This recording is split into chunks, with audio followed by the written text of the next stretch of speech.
All right, fathers, we do appreciate you, and we're thankful for your example, and we think you being here is an example to your kids. So let's talk a little about where we're going today with the sermon. So there are a few things I've learned in all the years I've been in the ministry. One is that there are certain topics that the people of the congregation just love. They embrace. They love to hear them preached on. One would be hardships and difficulties, because we want to know how to get through those things. Another might be the unconditional love of Christ. And those are subjects that we do need to look at on a regular basis. But the opposite is true as well. There are some topics that the church prefer not to hear about, prefers not to talk very much about. Giving might be one, evangelism might be another. And the interesting thing is, even those topics, followers of Christ know that they're biblical and they're things that we need to talk about on a regular basis. Part of my responsibility is to make sure that I preach to the needs of the congregation, to know what's happening and see what's going on, and try to preach from God's word truths that apply to where we are. So over the next few weeks, we're going to be looking at a topic that probably falls in the category of, I wish we didn't talk about it very much. Now, the good news is, it's not about giving. And the fact is because this church is very good in their giving. Y'all have been very faithful in your giving. I appreciate that quite a bit. It seems like we're always able to pay our bills and take care of those things. Doesn't mean that we have just money piled up in our savings account. We can go do whatever we want, but we're able to pay our bills because of your faithfulness in giving. But we need to talk a little bit for the next couple of weeks about the subject of sharing your faith, about witnessing. Now, please understand that when we get through this sermon series, I am planning to come back and talk about the subject for a couple weeks about dealing with hardships, because again, we need to look at those subjects as well on a regular basis. But we need to talk a little bit about the concept of sharing our faith. There's a principle, I believe it's true, there might be exceptions to the rule, and that is any living organism is supposed to grow. Now again, there might be exceptions to that, but I think overall, if something that is living stops growing, there's a little bit of a concern. If you have a 5-year-old child that stops growing, you're going to be concerned about the health of that child. Same thing is true, I think, with plants and trees, and we got a tree in the middle of the yard that we live in that has just it's taken over. It's covering the whole yard because it's supposed to grow, and it continues to grow. Well, the church is a living organism. And so if that's the case, then there's supposed to be growth in the church. And, you know, I've never tried to pull punches with you all or not be completely upfront and honest, but at this point in the life of our church, we're stagnant, which means that there's a health concern there. We're not seeing the growth that a church is supposed to see. And so we need to talk a little bit about how we grow the church. Now, there are different ways that it happens. And we've talked about this in the past. You can grow a church through events and activities. You have these big events, you reach out in the community, people come, and hopefully you draw them into the church. And we've done some of those events. We've had fall festivals and live nativities and VBS programs. And I'm not saying that they don't have some positive things. We just haven't seen a lot of growth from those big events. Now, that doesn't mean we're getting rid of all our events and activities. In fact, one we're planning this year that I'm really excited about is a Veterans Day picnic. You remember last year we did a Labor Day picnic. Everybody loved it, but it was, 1,202 degrees. It was 212 degrees. It was so hot that day. So we thought, well, we'll go to Veterans Day, invite veterans to come, be a part of our worship service, and then have a cookout afterwards. And not free hamburger and hot dogs, but chicken and ribs or pulled pork or something, and play games and just enjoy ourselves. And let's see if we can kind of build that up as a special event here. So that's one way to grow the church. Another is through advertising. To do advertising. Years ago, you advertised in the phone books, you advertised in the newspaper, if you have enough money, you advertise on the radio. Some churches even advertise on billboards. At the last church we were at, we got a billboard for about 6 months that we used to advertise our church. And it's kind of funny, I used to joke with the church there because every now and then you'll see a billboard with the minister and the minister's wife on the billboard inviting you to church. Have y'all ever seen that before? Yeah. And so I used to joke, let's put mine and Lisa's picture up there. Now, Lisa would never allow that to happen, but I was just joking because, you know what, I don't know how my picture is going to attract people to church. That wasn't really meant to be funny, but I just don't get where you drive by and you say, man, I got to go to that church because look, that guy's bald and he's overweight and he's doofy looking. I'm there. And so, I don't understand that. But you can advertise that way. Now, we do some advertising through Facebook, and we found it to be fairly successful. We'll do advertising about events or just about the church as a whole. The fact of the matter is, folks, the most effective way, and this is the way that God established in Scripture for the church to grow, is through word of mouth. It's by sharing with people not only the gospel, but just inviting them to church. I got a video to show you. It's how not to witness. Let's take a look at it for a minute, Carla.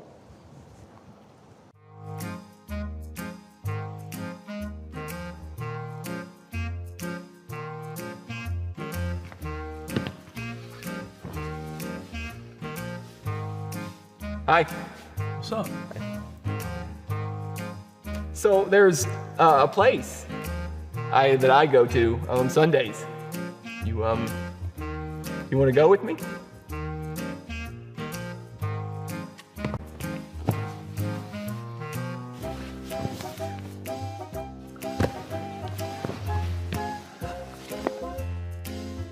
Ever been to Free Chapel? You know what? We have a special event at my church. If you want to, okay. You know what? Here, you give one to your mom, give one to your dad, give one to your brother. You got the sister, uncle, cousin, niece, nephew. Open the floodgates of heaven. In the book of Revelation, there are 7 seals that get opened. 7, just like the 7 deadly sins that are in your life right now. The beast, the dragon, he's coming. 666, it's real. Boo. If you thought that was scary, hell's gonna be even scarier. You're not going trick-or-treating, are you? You know that's the devil's birthday. There's a chance that you could be demon-possessed. You should come to my church and get tested. Look, you're a heathen.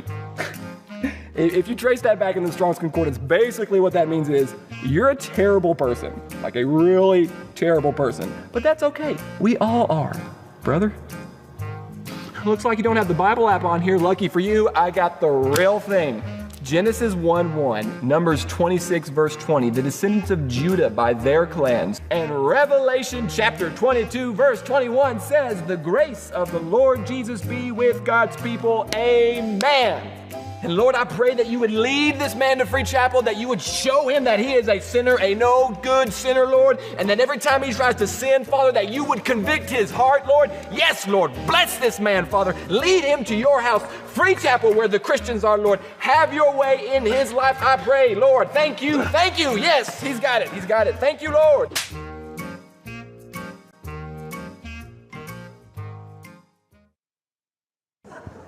So what we're going to do over the next 2 or 3 weeks is we're going to look at really the right ways to witness and to share your faith and to invite people to church. I've entitled this sermon series, We Are the Hope. That seems kind of a strange way to talk about the concept of evangelism, but Chris and I had a little bit of discussion about this because right off the top, that sounds kind of egotistical, that we are the hope. But think about it for a minute, folks. Have you ever wondered that when you became a Christian, why didn't God just take you right on to heaven? I mean, why did he leave you here in a pain-filled, sin-filled, trouble-filled world? Why didn't he just, as a blessing, just take you right to heaven? Well, because we are the ones that are to share the gospel so that others will come to a relationship with Christ. We actually are the hope. And as maybe strange as that sounds, our responsibility as a church is to share what we know, the hope of Jesus Christ, so that others can have a relationship with him. Go to Matthew. We're going to begin today by looking at the concept of fishers of men. And I know that you're familiar with this, but still, let's just kind of work through this. Some things you're going to already know, some things you've already heard taught in the past. Matthew chapter 4, you find this very same thing in Mark chapter 1. We'll use Matthew's account of this. And so as we kind of walk through this, we want to just talk about some different principles regarding being fishers of men and what that means and how we're able to apply that to our helping the church be healthy and grow. Matthew chapter 4, starting in verse 18. As Jesus was walking beside the Sea of Galilee, he saw 2 brothers, Simon, called Peter, and his brother Andrew. They were casting a net into a lake, for they were fishermen. "Come follow me," Jesus said, "and I will make you fishers of men." At once they left their nets and followed him. I like the better translation there, which is immediately instead of at once. Immediately they left their nets and followed him. Going on from them, he saw two other brothers, James, the son of Zebedee, and his brother John. They were in a boat with their father Zebedee, preparing their nets. Jesus called them, and immediately they left the boats and their father and followed him. Now, just a little background. We got four fishermen here. When Jesus comes upon them, he calls them to follow him. Now, we got, and this comes into play a little bit later on. But two of them, Andrew and Peter, are casting a net. Now, think about this. This has to be a net that they're able to cast while in the shallow waters, because otherwise, if they're out in the boat, Jesus, follow me, it doesn't make sense. It has to be where Jesus is able just to talk to them. And so there are different types of net.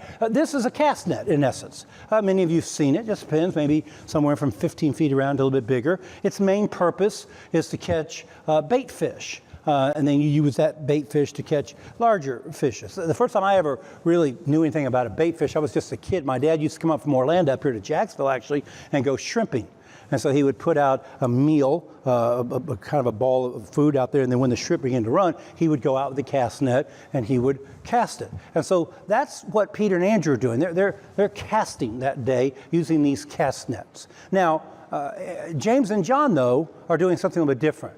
They're dealing with what's known as a drag net. We have a picture of it too. My understanding is these get up to about 380 feet long and 80 feet wide. They're huge. Most likely, they're actually prepping for tomorrow's fishing day.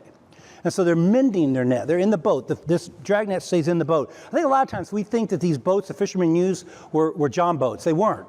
I mean, you're putting 10, 11, 12 or more people on this boat. You have this huge net. They're mending it. They're making sure there's no tears in it the fish can get through. Nothing that's caught in the net. And then what they would do the next morning, they would drop the net, they would work it all the way around, and then they would kind of bring it back in and just drag it and bring all the fish up on shore. And so they're prepping for tomorrow's work using two different types of net. Jesus comes along and he says, "Follow me, I will make you fishers of men." Now, the first principle that we need to understand about being fishers of men is that you have to be willing to learn how to fish. It's interesting here. Jesus says, "And I will make you fishers of men." This is not something that happens instantaneous. There's a training that takes place here. There's a learning how to fish that Jesus is going to teach them if they follow him. The word follow him means to adhere to stay connected to. If they were to stay close to Jesus, he would show them how to become fishers of men. Well, how does he do that? When you see how Jesus interacts with people, you begin to see how to become a fisher of men. For you and I, it would mean to see Jesus in the scriptures and how he interacts with people so that we can use that same principles. Let me give you an example. So John chapter 4, in fact, I'm going to give you a few examples. John chapter 4, we have the account of where Jesus has a conversation with a woman at the well. What do we learn about Jesus' interaction? He's not concerned about the cultural standards of that day. He's not concerned whether or not culture says that it's wrong, because it said it was wrong for a man to talk to a man, and especially for a Jew to talk to a Samaritan. That didn't matter to Jesus. All that mattered to Jesus is that she needed to hear the good news about the Son of God. We can't allow culture to dictate whether or not we're fishers of men. Another example is found in Mark chapter 1. In fact, there's two examples there. One, Jesus comes upon a man with leprosy. It says he has compassion upon him. But then it says he touched him. Well, why would Jesus touch him? All he had to do was speak and the leprosy would be gone. Because compassion is not something you talk about. It's not even something you feel. Compassion is something you do. When you have compassion upon someone, when you look at their life and realize if they died today, they would be lost and spend eternity in hell. Compassion is not feeling bad for them. It's sharing the gospel with them. In that same passage of scripture in Mark chapter 1, Jesus comes across a man that has a demon in him. And when Jesus comes upon this man, the demon comes and says, "What are you doing here, Son of the Most High? Are you here to destroy me?" It's almost like he's become aggressive. And Jesus starts by saying, "Be quiet." Because you need to understand that interaction with people when it comes to the gospel is that we're not to be intimidated by the fish. We're not to allow the fish to dictate how we respond. We need to recognize that if you know the gospel, All have sinned, fallen short of the glory of God.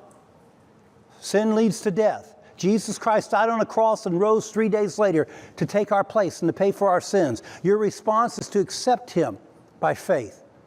When you begin to understand that truth, then you know what? You're able to be the aggressor in the sharing of the gospel. Doesn't mean that they don't try to distract you sometimes or sidetrack you, but the fact is we have to stop running from people when it comes to the gospel. I think this is probably the main reason why we don't share the gospel. It's because we're afraid that they're going to ask us something that we don't know.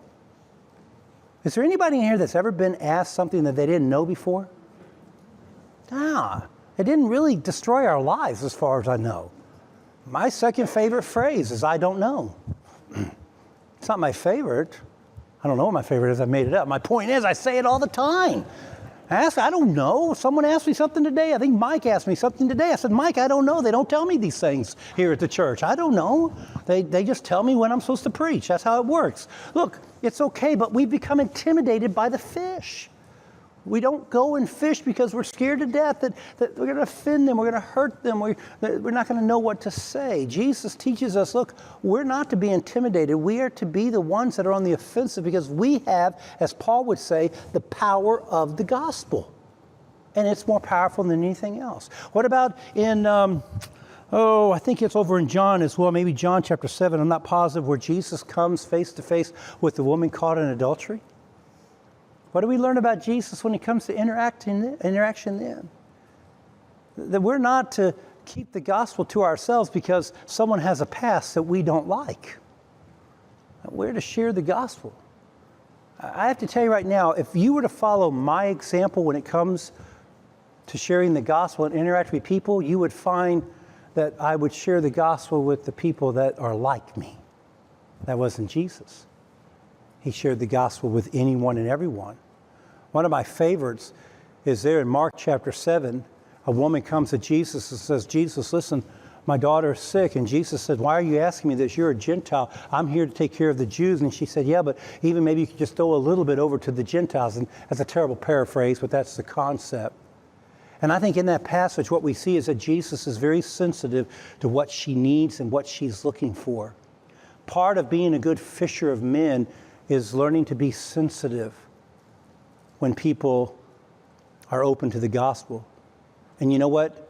There are all kinds of things out here that teach us how to do that. When someone goes through something difficult in their life, chances are they're open to the gospel. If someone loses a loved one or they have someone that's sick in the hospital, they are open to the gospel. They're looking for good news. You have someone move into your neighborhood. A move is very traumatic. They're open to the gospel. One of the things we're getting ready to start, and I mentioned this a few months back, is we're going to have some simple baskets in here for you to come and pick up and keep at your house, no charge. And then if someone moves into your neighborhood, you just go over to them, drop it off and say, hey, I'm with First Christian Church. Love to invite you to church. Why? Because they're open to the gospel at that point because of a traumatic move. The birth of a child is something that people become open to the gospel about. I remember we hadn't brought home our first child, Hope. It hadn't been a week before we got a telephone call. An insurance guy wanted to come out and sell us insurance. He had gotten our name off the registry from the hospital. Those things became public back then. And he came, well, why? Because he knew we would be open then. Because you have a child, hey, you want to have insurance. Same concept. You have to learn to be sensitive. Here's what we learn by observing Jesus Christ. Every life matters to God. Every life matters to God. Now, we live in a world that, and I haven't seen it as much as I did 6-8 months ago, where we were distinguishing what lives matter. Black lives matter, blue lives matter, all lives matter. Look, the truth is, from the beginning of time, every life matters to God. And if we're followers of His and learning how to be fishers of men, then every life matters to us. And we need to be willing to share the gospel. By the way, whether you believe this or not, every person has a desire to know God, even the most staunchest atheists. I know you don't think that's true, but it's true. See, God has built within us, and some people refer to it as a God-shaped vacuum in our life. Everybody has a desire to know God, but many people chase after different gods to fill that vacuum. And they do it out of selfishness because they say, I don't want what this God has to offer. I want the God I want. But the fact of the matter is, I believe most deathbed confessions are people that desire God, but up until now, never really wanted to commit to Him. And I've always been concerned about deathbed confessions, because I'm wondering, are they confessing Jesus Christ because they love Him because of what He's done for them, or because they're fearful of what lies beyond? If God was to miraculously heal them, would they continue now to be a follower of Christ, or would they go back into their old ways? We just don't know. But what I do know is that every person wants to know God. We need to be careful about holding the gospel to ourselves. There's a story told, I can't pronounce the gentleman's name, who's Italian. He died at home. When they went in to clean out his house, they found it very, just very simple, very few pieces of furniture, chair, table. But up in the attic, they found 245 violins that had been stashed away. And the most famous, or the most precious, was one that was shoved in the bottom of a dresser drawer. The story was not about the fact that he died with all this money available to him. That wasn't it. The story was about the fact that no one ever got to hear the music from those violins, because this man hoarded 245 violins his whole life. The world missed to hear music played on a beautiful instrument. The same is true for you and I. We have the gospel of Jesus Christ, but many of us keep it to ourselves, and the world misses it.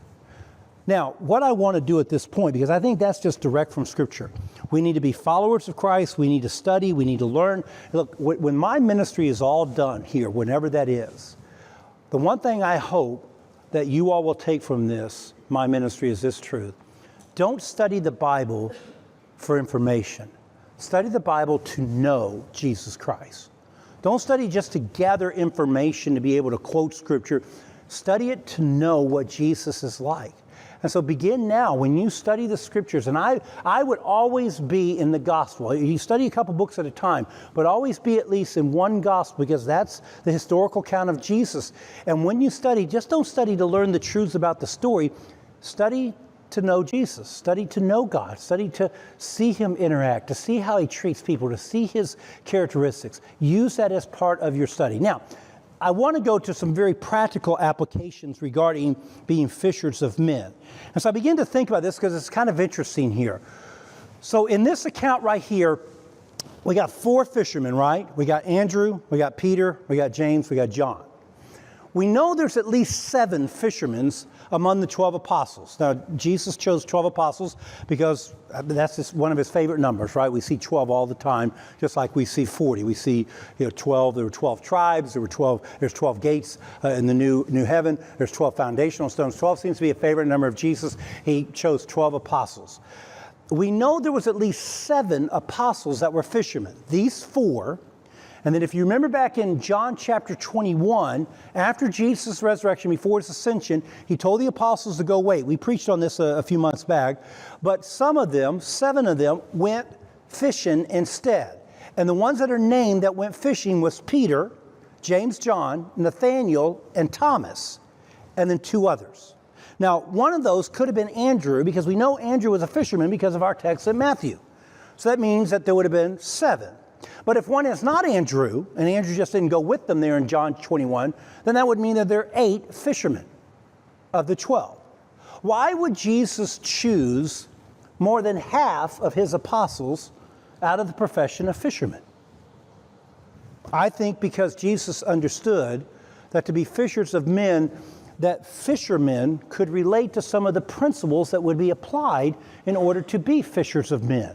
And so He chose these 7 that kind of had that foundation, be a little bit easier to teach them, and then they would also be examples to the other apostles to be fishers of men.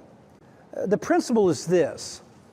There are some people that are just natural when it comes to sharing their faith and inviting people to church. Have you met people like that? Just everywhere they go, they invite someone. They go through the line at Walmart, they invite them, come to church. They, just down at the DMV, and they invite, 20 people there because they're just visiting with people.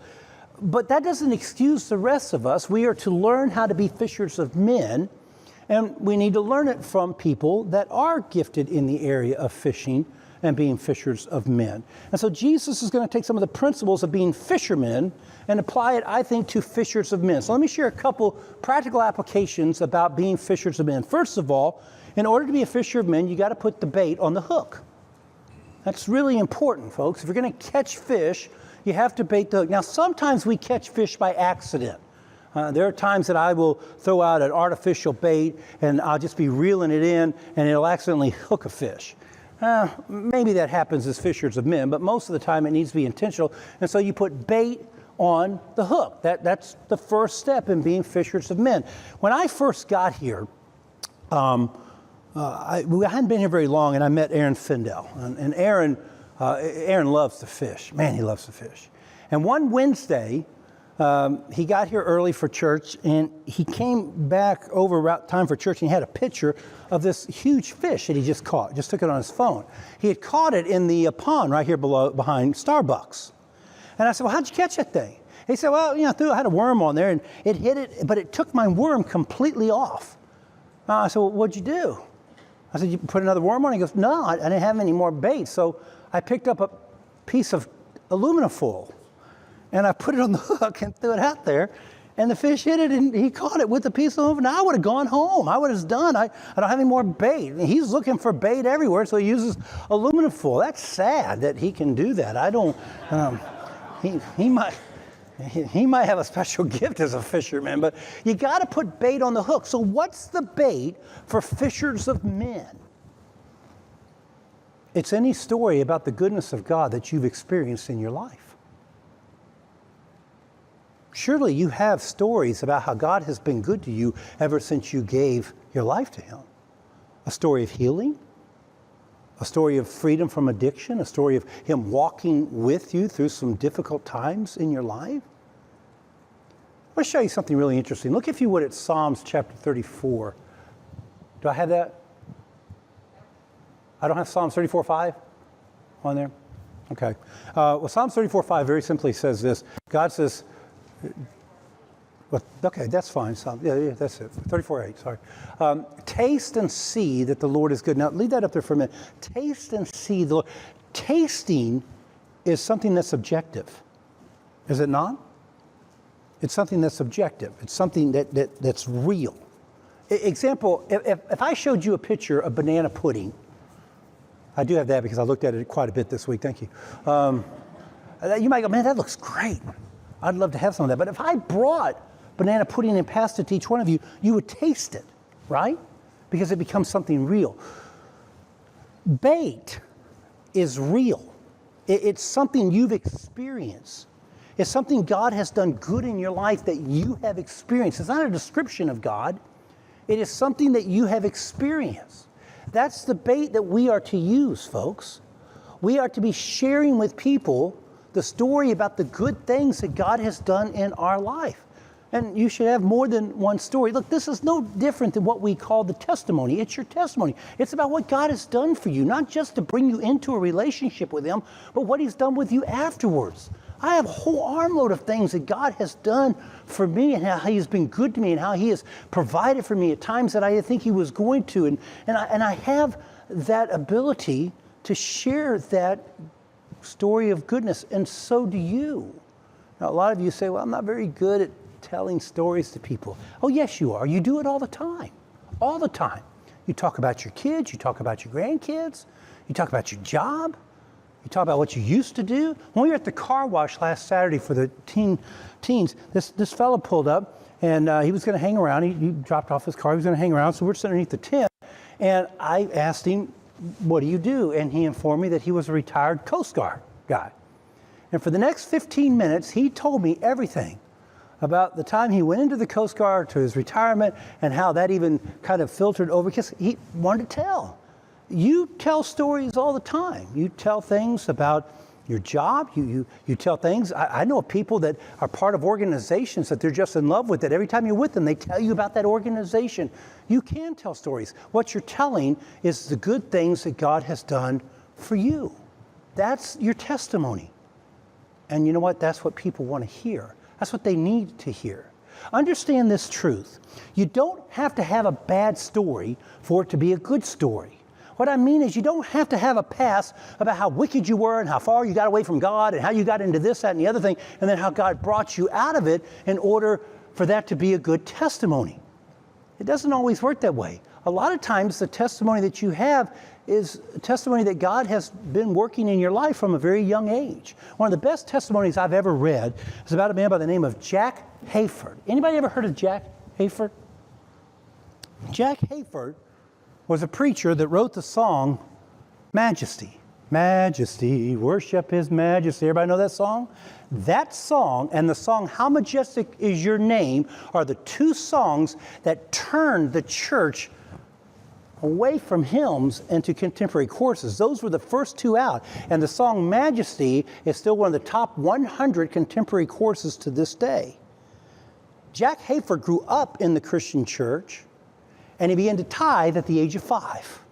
I read his story. It is an amazing testimony about God's goodness in his life. Not because of any bad thing that happened to him or wicked thing he got involved in, because God's goodness. See, your testimony is not about the bad things you've done. It's about the good things that God has done for you.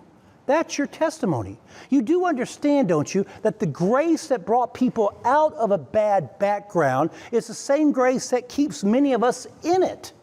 It's the same grace. And so whether or not you've had some background that you think is going to appeal to everybody because of all the bad things you did, look, your testimony is simply the good things that God has done for you.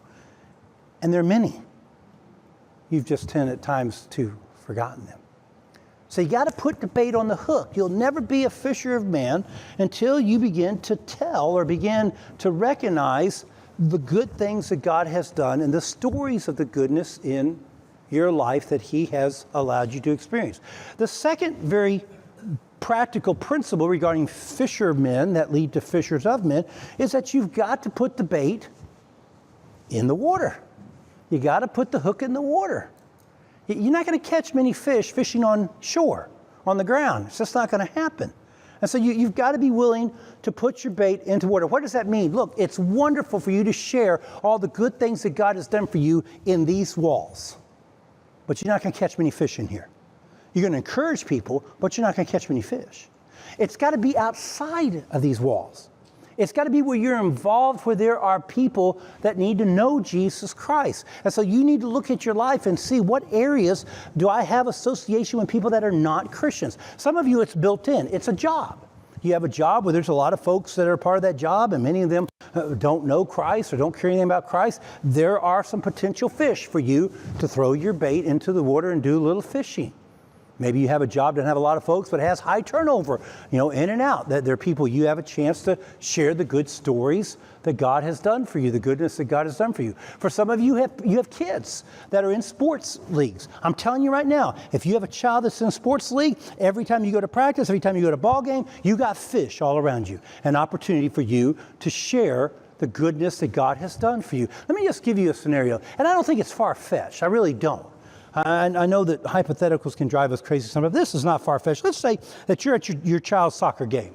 And so you got your lawn chair down there, and here comes another family. Their child's on the soccer team too, and they sit down next to them. You know them. You've talked with them before. You're watching the game, and I hate to tell you, but soccer gets a little bit boring. And so you're visiting. You're just talking. That's the way it is. And you say to this person, just want to ask you a question, or you just say to them, you say, look, how's things going? And they go, you know what?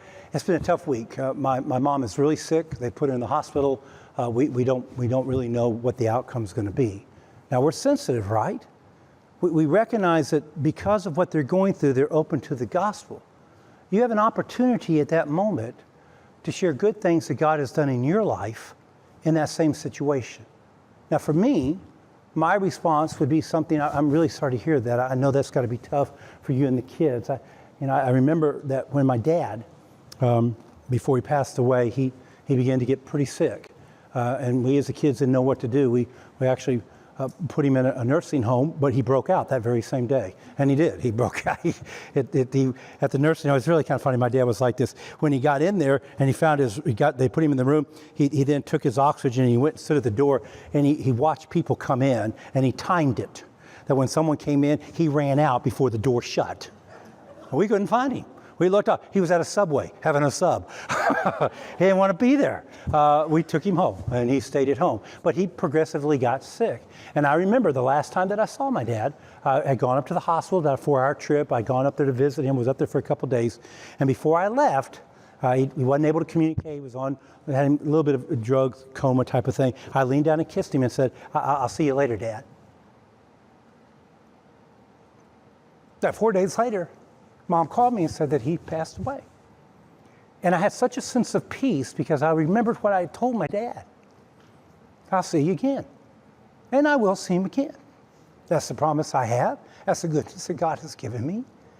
It's the fact that I know that my Father's in heaven, I'll be in heaven. Now that's my response back to this individual whose mother's having a tough time. And that is, you know what, God is awful good.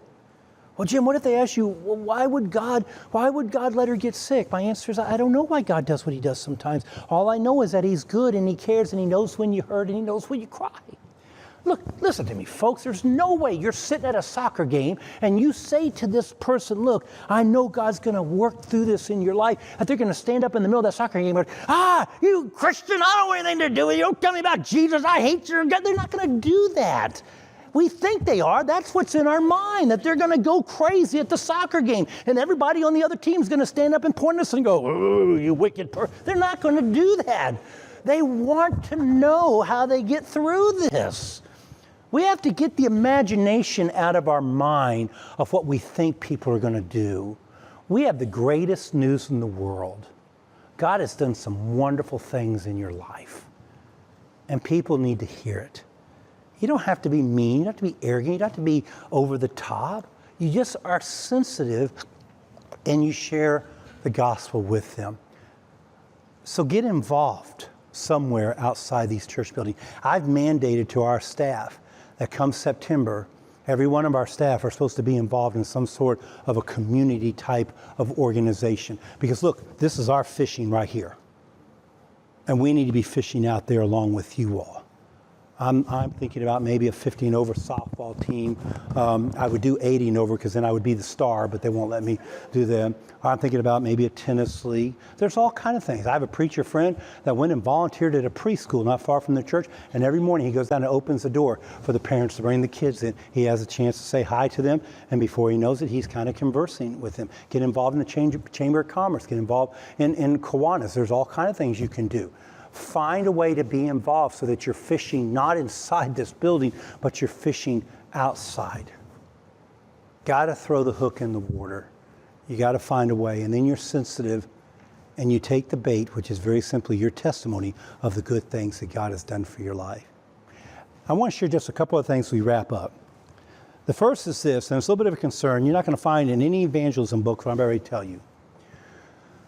Be careful at times for fishing for the wrong kind of fish. What I mean by that, I'm going to see if I can explain it. So when my dad and I would go fishing, we always fish for bass. Every now and then, we'd get this big hit on our lure. And we'd reel that bad boy in. It was fighting us. We were so excited. We knew it was a big bass we put. It's a gar. Everybody know what a gar is? It's skinny, it's worthless, and it's got these big teeth. And immediately, you're discouraged. Because one, you got to try to get that hook out of there without getting all chewed up. But you knew it was a fish. And it would get so discouraging. Now you go right back out fishing. I've observed church people that will spend all their time fishing for Christians. People that are already Christians. And they've got themselves over in this situation, this circumstance, and they spend all their time trying to help them get back over here to the Lord. And I'm not saying that isn't good. We are to care for one another. We need to share with one another. But you know what? Sometimes you're not the answer. Sometimes you're just kind of throwing out the seed and God's got someone else who's going to bring them back. And the fact is, if they don't want to come back, it doesn't matter what you do, they're not coming back. Be careful of not ever fishing for non-Christians because you're doing all your fishing with Christians. Make sure you learn the balance. Second of all, learn to love to fish. There's a story told about two guys out fishing one Sunday morning. While they're out fishing, the church bells began to ring. And the one fisherman turned to the other and said, I feel so bad. We should be in church today. And the other guy goes, yeah, I couldn't have been there anyway because my wife's homesick. Right, there's someone that loves to fish. Learn to love fish. This story caught my attention all of a sudden. Let me just ask you a question. So if I'm right in my premise that in Matthew here, they're finishing their fishing. They're getting ready for the next day, right? They're mending their nets, they're getting it ready so they can go out the next day and fish. What's Peter and Andrew doing casting at that time? Well, maybe they're trying to catch a bait fish they're going to keep overnight. Maybe. But what usually happens to bait fish when you leave it in some sort of water like that? They die. They begin to lose their viability in essence. Normally you catch the bait fish before you go out that morning, so they're alive. So what are they doing? Just one more cast, Lord. Just one more. I know that fish is out there. Just one more. I think they kind of finished what they were supposed to be doing. John and James were still mending that big old net, and Peter and Andrew just doing that out there trying to catch. Look, you got to fall in love with fishing. And you will when you begin to realize that if you followed Christ and you begin to see how he fishes, it becomes a time of excitement. You begin to love to fish. You can't wait to tell someone about what Jesus Christ has done for you, about the goodness that God has done in your life. One more thing. I love that word immediately. As soon as he called them, they immediately left their nets and followed him. Now look, this is not about someone in here that's not a Christian and how you ought to become a Christian right away. I mean, if you're not a Christian, you've never accepted Christ, yes, please, you need to consider doing that right away. But this story is not about that. This story is about fishermen immediately going fishing. Why? Well, because there are times that you're not going to be able to fish. And when we talk about fishers of men, no one in your life has the promise of tomorrow. Not a parent, not a child, not a brother or sister, not a spouse, not a mother or father is promised tomorrow. We need to be fishing immediately because some of those fish very well might be gone tomorrow. As I thought about that, I had to step back and think about this in my life because normally I don't think about this. My dad died at the age of 80. My grandparents died when they were older. I didn't really know them because I was young. I had to step back and think about this in my own life. Lisa's maid of honor 3 weeks ago, her husband, who is about my age, who is a health nut that runs and has been in a number of marathons, was out jogging in the park and died of a heart attack just like that. One of my closest friends growing up, there's about 4 or 5 people in my life that made a difference in me becoming a minister. This was a young man that I went to college with. He died right around the age of 50 to cancer. A young girl I went to school with, she was a year behind me at Florida Christian College. The year I graduated, she took a break and went home for a year down in Pompano, Florida, and was murdered. A professor at Florida Christian College, I didn't know him, he came a little bit after me. His name was John Bright. He was a music minister. One Saturday, he went down to a music store there in Orlando to buy some music. There were a couple guys that asked for a ride that was in the parking lot. He said, absolutely, put him in the car. They beat him to death and left him on the side of the road in Orlando, Florida. Roger Chambers, one of the professors that I did have at the Bible College, who was my basketball coach as well. At around the age of 50, went to a men's retreat at a camp. And during the middle of the day, he went to take a nap and he never woke up. All of a sudden, I never realized that there were so many people in my life that have passed at such a young age. Because we're not promised tomorrow. And so we immediately follow him and become fishers of men. We don't wait till we know everything about fishing. We immediately spend time with him, learn how Jesus interacted with people, and then we begin to bait that hook and we begin to throw it out where the fish are, because some of them might not be there tomorrow.